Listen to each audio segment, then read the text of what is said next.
Hello po, ako po si Rain. I'm a licensed radiologic technology from Radiology Department.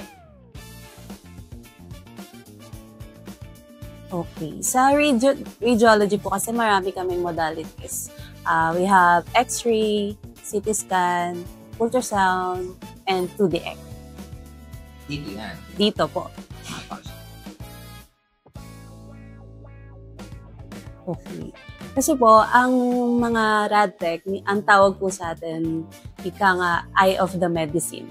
So, para ma-diagnose ng maayos din ng mga doctors natin, kailangan natin ng mga image before natin sila ma-diagnose. And kami po yung nagpa-provide ng mga images na through X-ray or CT scan po.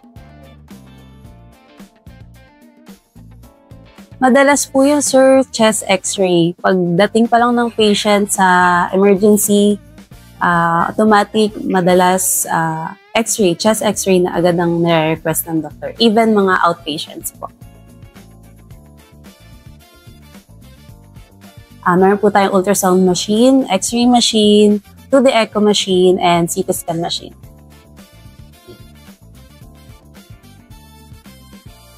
Kami naman, sir, we are well educated when it comes to radiation protection.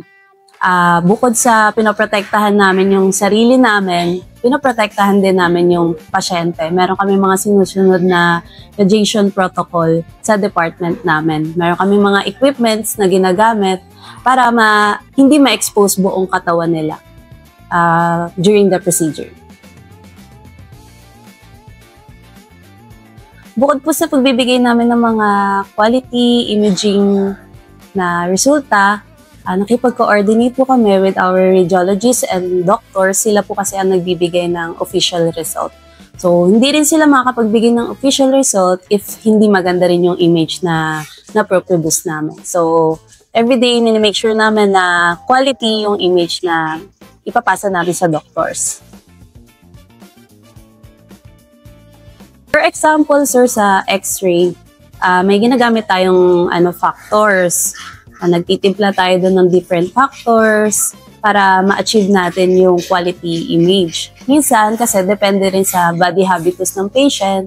Kapag medyo mataba or malalaki, minsan nagiging grainy yung image natin. Medyo malabo, blurred, ganon. Opo. Opo. Pero minsan nako-compensate naman siya nafi-filter naman natin 'yon gamit yung machine natin. Yes, sir. Kunyari, lungs lang ang kukunan. We have collimator naman para hindi buong katawan ma-expose ng pasyente. Parang, kumbaga, pag nag-take ka ng picture, kinakrop namin siya. Doon lang sa part lang na kailangan examine. Wala kami nun, sir. Madalas sa siya sa mga dental clinic siya. Imaging, sir, make sure natin na merong doctor's request ang pasyente. Dahil number one protocol namin is hindi namin itutuloy yung procedure kapag walang doctor's request. Kapag may doctor's request, depende rin po yan kung X-ray, CT scan, or ultrasound po yung request sa kanila. May mga different preparations po kasi. For example, sa CT scan, may gumagamit po tayo ng mga gamot. May mga preparation kami binibigay sa patient na, for example, fasting, mga ganun po. Yes, sir. Meron po tayong emergency department. Pag galing sa kanila yung patient, meron naman pong doctors doon na naka-assign. Nagre-request naman po agad sila na procedure and then ginagawa naman po natin yun agad. Yes, sir. Madami na iba't ibang klase na rin ng pasyente yung namin, nakuha na ng X-ray, even CT scans. Actually, sir, 6 months. After every 6 months, nagpapa-X-ray yung patient. Pero ngayon kasi, depende na rin niya sa doktor. Lalo na kung may sakit yung patient. Monitor nila. Kailangan talaga monitor monthly. Yes, sir, that's normal. Lalo na may findings kayo. Pwedeng binigyan kayo ng gamot ng doktor. So, inaano niya, Chine-check niya kung nagwo-work ba yung gamot sa'yo, kaya Let's see. yes, oo.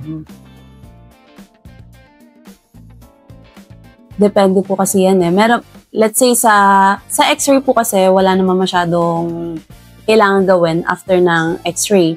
Sa CT scan po kasi, yun nga yung, katulad na sabi ko kanina, gumagamit kami ng mga gamot. So, minsan, binibigyan namin sila ng mga instructions na after ng CT scan, mga dapat nilang gawin. Okay, dito sa Metro South, alam naman natin na deserve mo ang alagang Metro South. So, minimake sure namin na quality talaga yung binibigay naming imaging. Even X-ray, CT scan, ultrasound, and 2D echo.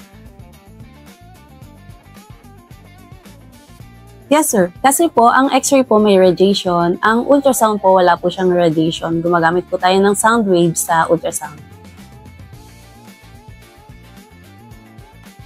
Okay, sige. Okay, so message ko sa mga RadTech students na ituloy nyo lang yan kasi sa ngayon, kailangan talaga natin ng maraming RadTech dahil alam naman natin, maraming umaalis ng Pilipinas. Sana lahat tayo magstay dito. Yun po. Thank you. Ito ba sa X-ray? Hindi, may may istyo